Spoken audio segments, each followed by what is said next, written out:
കഴിഞ്ഞ 9.5 വർഷക്കാലത്തിലേറെയായി ഈ രണ്ട് നിയമസഭകളുടെ ഈ കാലാവധിക്കുള്ളിൽ കഴിഞ്ഞ 14ാം കേരള നിയമസഭയിലും ഇപ്പോൾ 15ാം കേരള നിയമസഭയിലും ഞാൻ ഏറ്റവും കൂടുതൽ പ്രാവശ്യം ഉന്നയിച്ചിട്ടുള്ള ഒരു വിഷയം എൻ്റെ മണ്ഡലത്തിലെ 5 പഞ്ചായത്തുകളിലെ ജനങ്ങൾ നേരിടുന്ന വന്യമൃഗശല്യവുമായി ബന്ധപ്പെട്ടുകൊണ്ടുള്ള അവരുടെ ജീവിത ദുരിതങ്ങൾ, നിരവധി ജീവനുകൾ നഷ്ടപ്പെട്ട വിഷയങ്ങൾ ഉൾപ്പെടെ നിരവധി പ്രാവശ്യം ഈ രണ്ട് സഭയുടെ ശ്രദ്ധയിലും ഈ വിഷയങ്ങൾ കൊണ്ടുവന്നിട്ടുണ്ട്.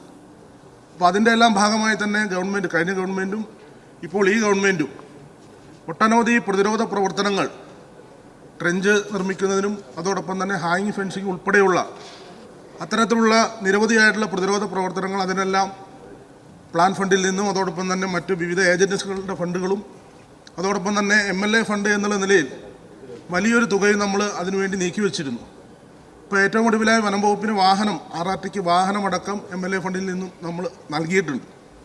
അപ്പോൾ അങ്ങനെ നിരവധിയായിട്ടുള്ള പ്രതിരോധ മാർഗങ്ങൾ, പ്രവർത്തനങ്ങളൊക്കെ നടത്തി മുന്നോട്ട് പോകുമ്പോൾ അതിലേറ്റവും വലിയൊരു പദ്ധതി എന്നുള്ള നിലയിൽ സർക്കാർ പ്രത്യേക താല്പര്യമെടുത്തുകൊണ്ടാണ് ഇപ്പോൾ 5 പഞ്ചായത്തുകളിലാണ് ഈ പ്രശ്നം നേരിടുന്നത്. കുട്ടമ്പുഴയും കവളങ്ങാടും കീരമ്പാറയും പിണ്ടിമനയും കോട്ടപ്പടിയും.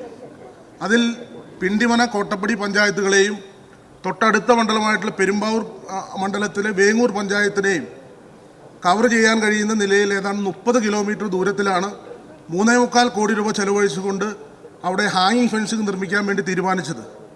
അതിൻ്റെ തുടർച്ചയിൽ ബഹുമാനപ്പെട്ട മന്ത്രി തന്നെയാണ് കോട്ടപ്പടിയിൽ നേരിട്ടെത്തി അതിൻ്റെ നിർമ്മാണ ഉദ്ഘാടനവും നിർവഹിച്ചത്.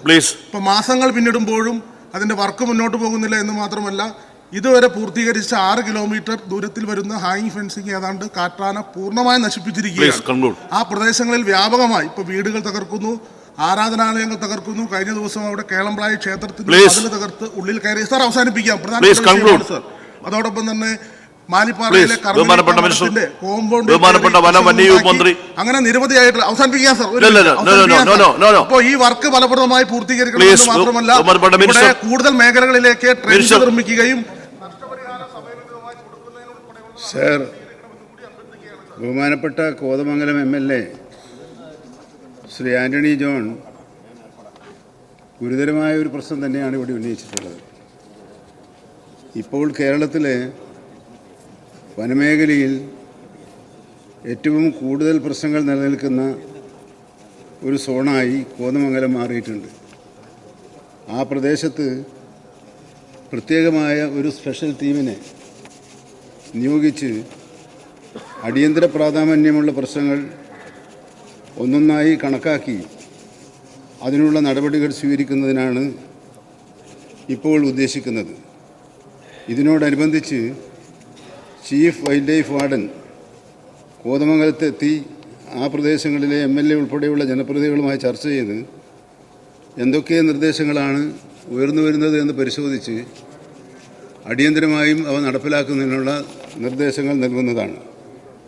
ഇപ്പോൾ അദ്ദേഹം ഇവിടെ വ്യക്തമാക്കിയതുപോലെ ഏതാണ്ട് 3.25 കോടി രൂപ ചെലവഴിച്ച് 30 കിലോമീറ്റർ സോളാർ തൂക്കുവേലി സ്ഥാപിക്കുന്ന നടപടികളാണ് ആരംഭിച്ചത്. Police housing and construction corporation ലിമിറ്റഡാണ് ആ ജോലി ഏറ്റെടുത്തിട്ടുള്ളത്. സ്വാഭാവികമായും കാലതാമസം ഉണ്ടായി എന്നത് ശരിയാണ്.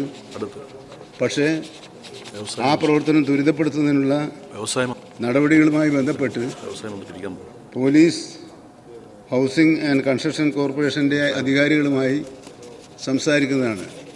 കോതമംഗലത്തെ ഒരു സ്പെഷ്യൽ സോണായി കണക്കാക്കി ഉചിതമായ നടപടികൾ സ്വീകരിക്കുന്നതാണ് എന്ന് ഈ സഭയിലൂടെ അങ്ങക്ക് ഉറപ്പ് നൽകാൻ ഞാൻ ശ്രമിക്കുകയാണ്.